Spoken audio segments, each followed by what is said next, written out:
So this is Saint-Germain-des-Prés, and if you look at the train station, it's got these fancy seats, really nice. So this is said to be the more upscale part of Paris anyway, but even the lettering on the metro station is just nice and fancy. Goes to show you all humans are born equal, but they don't lead an equal lifestyle. You see that? All nice and fancy. Anyway, it's all about optics.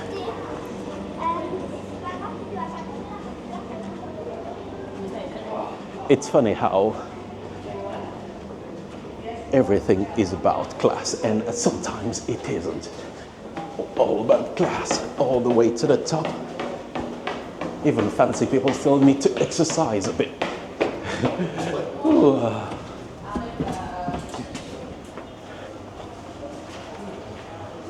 All right, here. Exit.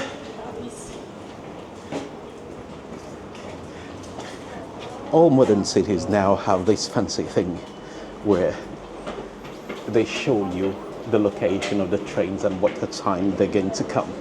But it's just amazing how tech is improving people's lives or making everyone miserable, depending on how you look at it. All right.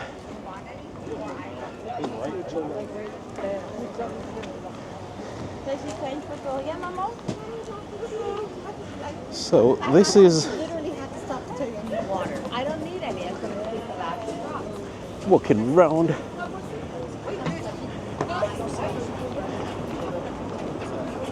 Is it always this busy, or is it just timing? It seems to be always busy.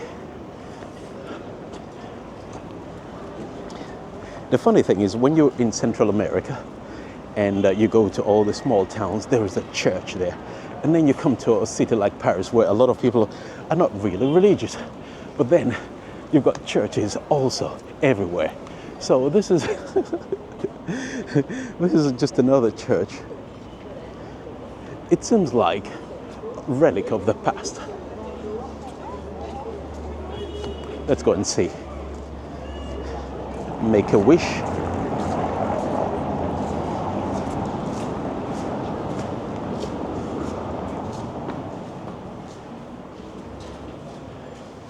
Silence. Okay, let's go.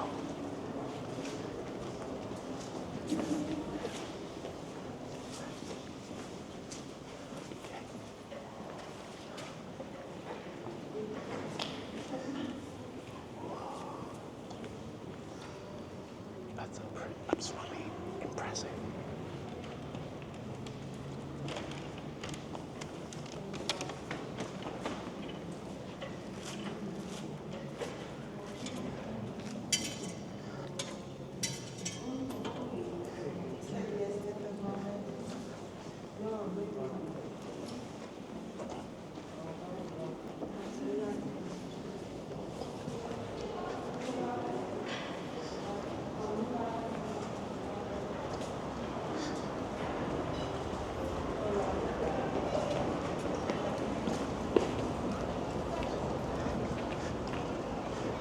All right, you go into church, you feel blessed, and you come out,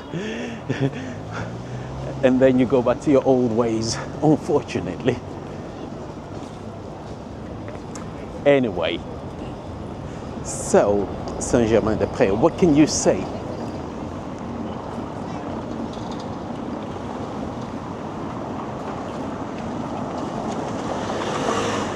According to what I heard, that this is the intellectual side of the city.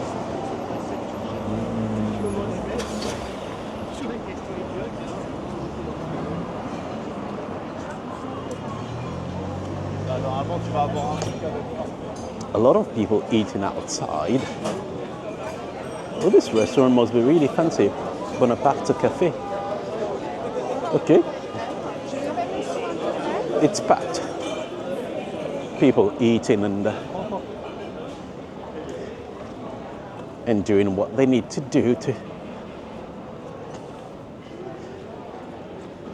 Anytime you're in Paris and then you see the videos of people giving you advice of what to do and not to do, and saying, oh, don't visit the tourist traps, and the restaurants or sitting outside is not worth it. But most people, when they come to Paris, what they want to experience is this, the tourist traps. All right, I'm just going to walk through this because they've just blocked the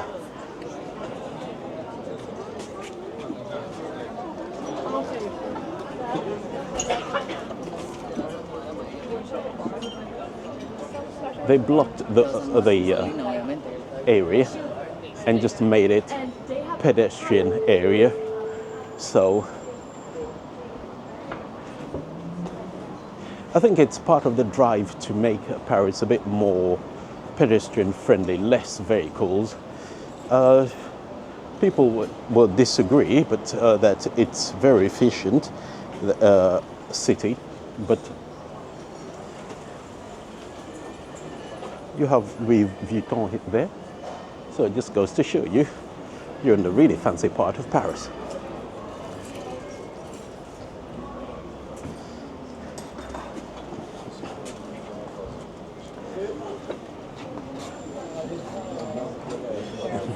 Anytime you see waiters dressed like this,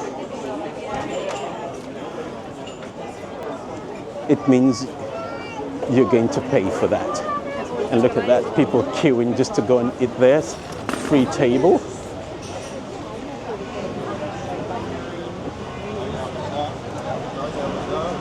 Sometimes it feels like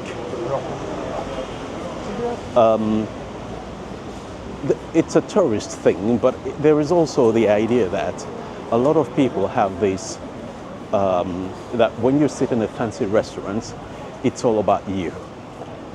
They've created this idea that the more you feel you belong, you've made it in life. To what degree that is actually true, but it's not. They're not actually selling the food. They're selling the atmosphere, or they're selling the experience. It's just like when you travel first class. It's the same destination. However, how you get there is totally different. First of all, you've got the VIP lounge where you go to. You can eat, and they say, "Oh well, welcome, Mister," or whatever, and then they treat you well. And then you get to board the plane first, and then you've got your seat, and then they take your coat and give you drinks even before the peasants actually walk into the plane. And they do it purposely to put you in front, so that when the peasants walk past, they see, look what you could be having and experiencing. But because you're poor, you're never going to be able to do that. Oh, people queuing for toilets.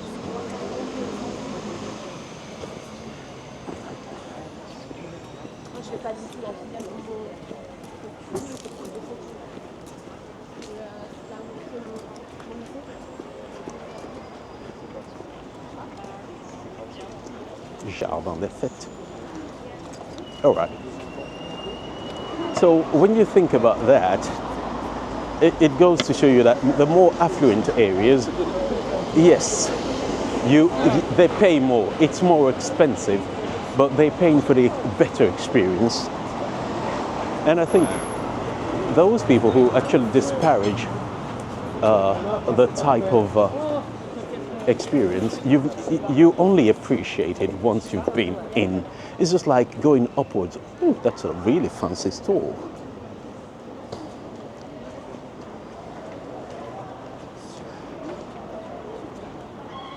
Anyway, once you've experienced, if you've ever flown business or first class, you'll never want to go back to economy. You might feel it's overrated. When you see the price tag, it is overrated. But once you've experienced it all your life, you want to go back there.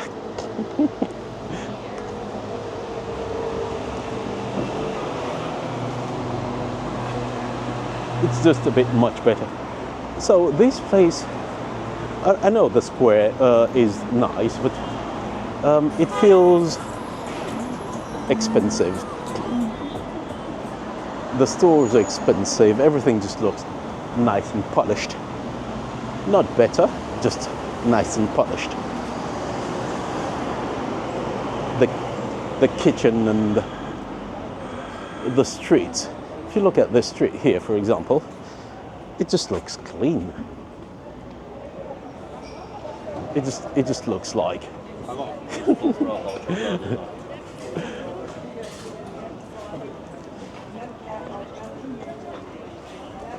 And I think this is one of those things where when people actually live in a very nice upscale part of town, they always feel, you know, they're better than you.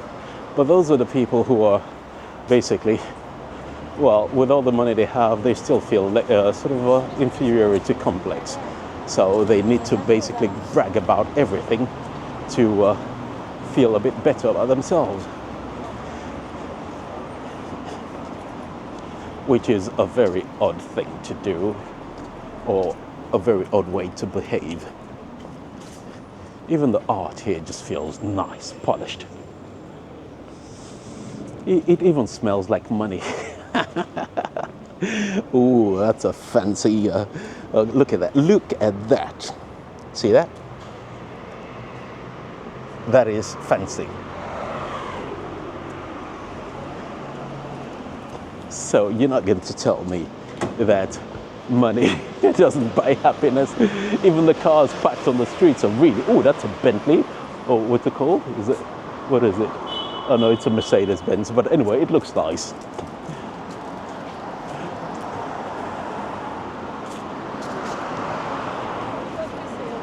You notice also that you have less people on the streets, and the people on the streets are just chilling.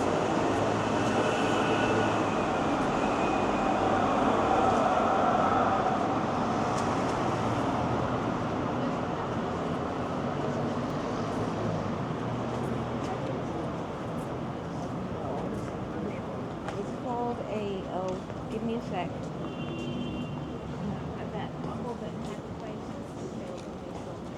It's nice.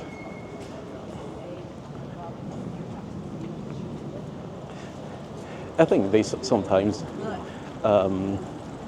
brings you to the conclusion that when you look at you're in a more affluent area of town, and you see people, and people. They say, oh, well, you don't know what it's like because your life is good. To a certain degree, it's very hard to really understand the other side.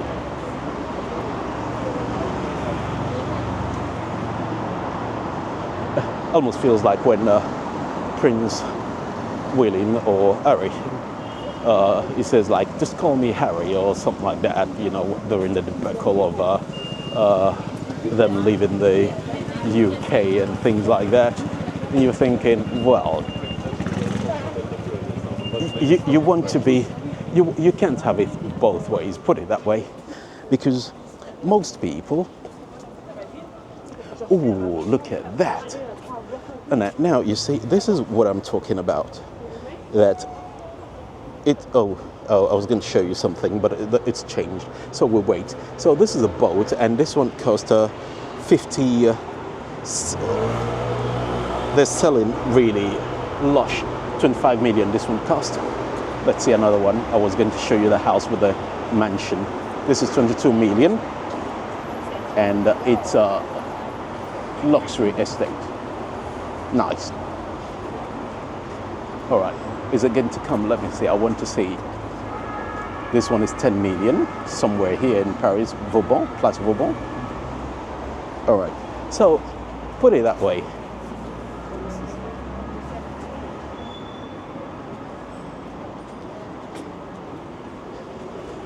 Everything here is in the millions. So, well, that's all you need to know. This is the more affluent part of town. So we don't do thousands, we do millions.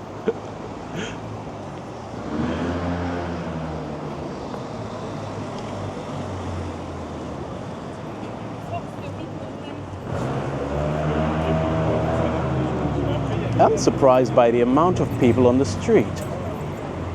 Just so many people.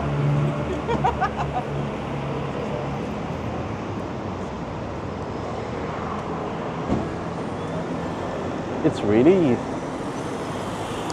I think this is what people actually imagine Paris is or should be when they come here and they're like, oh, Paris is beautiful. Paris is nice, they say. It is. But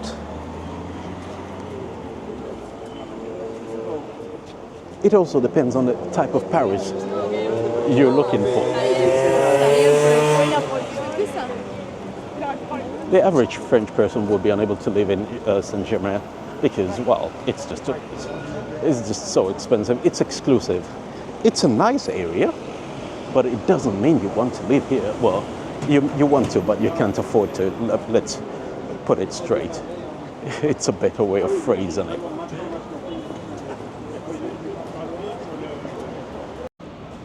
Something else I noticed on these streets of Saint-Germain-des-Prés is that a lot of the people are they're really fancy. And, you know, they speak English and, you know, all that stuff. Oh, they're cheaper. No. All right, so not everything is sort of exorbitantly expensive. So there are still apartments that are cheaper and affordable, but then it's not the same size. But I like to believe that not everyone here is fancy, and all the people who are coming here walking around are probably just dressed for an occasion, or that's their daily outfit. You know, someone wearing Sunday outfit on a Wednesday. And you're thinking, that doesn't make sense. Oh, never mind. I think it's good, though, when you come and see the other side of Paris. You see, this is another thing. When people say, oh, come, Paris is disgusting and it's smelly and it's dirty. And of course, they go to the more popular area where you have less infrastructure and people cleaning, and it's just crowded. You've got migrants on the street.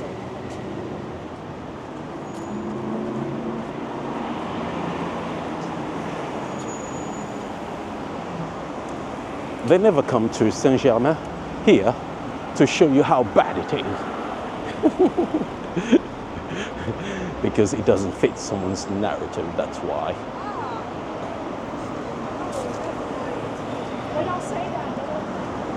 A lot of tourists here, you can hear people speaking English and other languages, so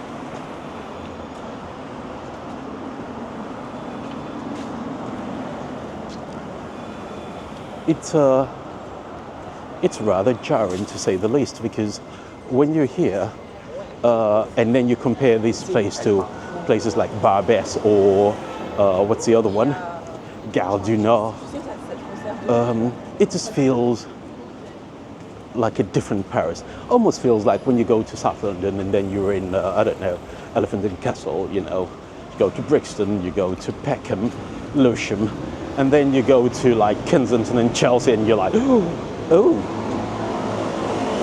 this is a different city. And indeed, it is. Every country, every city has that.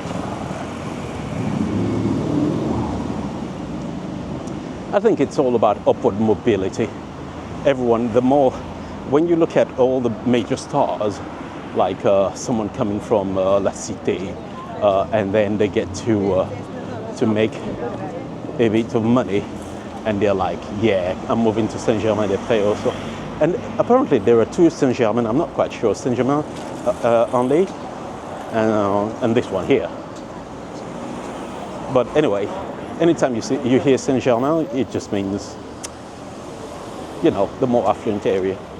And of course you have the football team.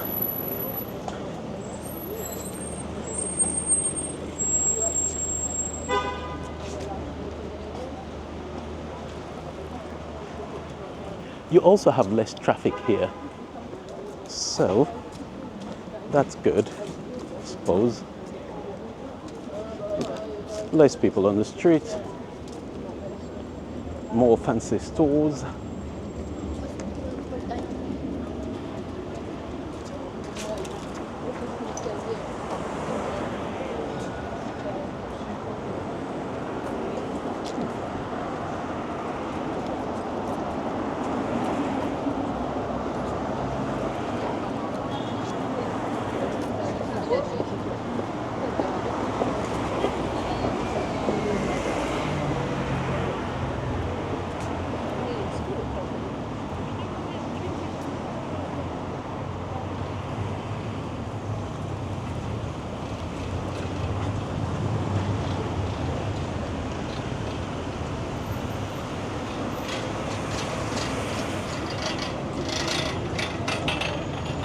Yeah, all good, all good. A lot of tourists. It's funny when Paris is so big that most people would just go to the big, tourist locations like the Arc de Triomphe, and then they go, "Oh, that's a nice building. I wonder what it's called."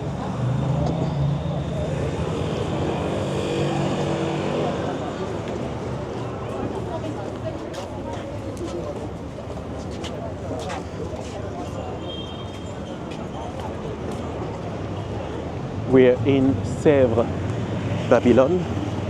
I like that building. If I could, I'll move in there, just for the sake of it. It's really nice.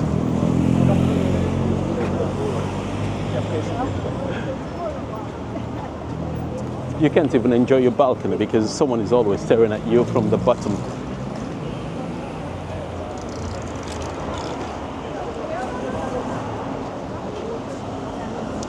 Oh well.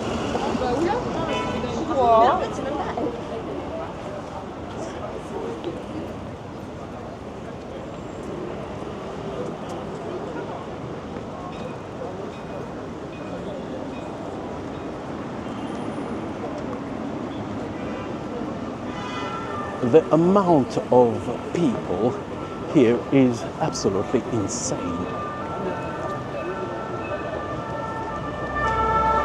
That car driver was getting patient with us. It was like, move. It's true, you can't really. There's so many people on the street.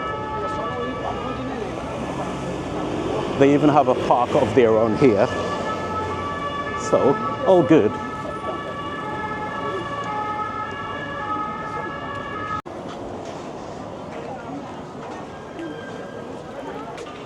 The amount of cafes and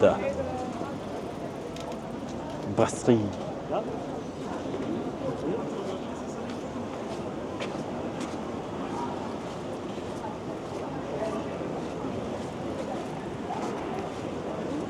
Just the amount of things in this area, it's different. I'm not saying it's bad, it's just different.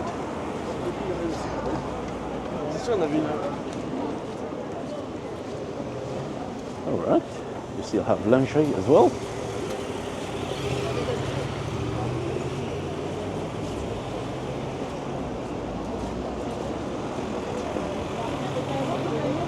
Gucci optician.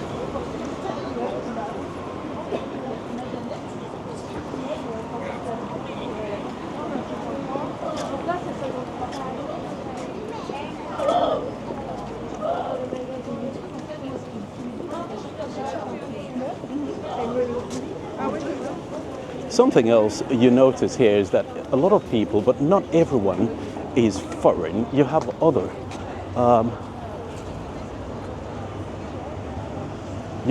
people, like visitors from probably other parts of France, also visiting other part of the city, just coming to enjoy their day off. So yeah, it's an interesting place. A lot of Le Bon Marché, I don't know what that is, but it looks like a fancy store. Big brands like Lacoste as well representing here. So,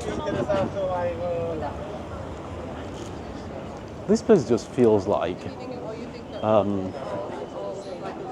I think the experience, a lot of the, tourism, they come for the experience of, the Paris, sitting outside of a restaurant, just eating. It's also common in some parts of Amsterdam. You don't see a lot of this in London. The pubs, of course, are not the same. Fancy pub, they probably exist, but it's just not the same, because the whole idea of when you go to fancy brasserie or these other, not bistro is, anyway, never mind. It just feels different. If you understand, it's this one.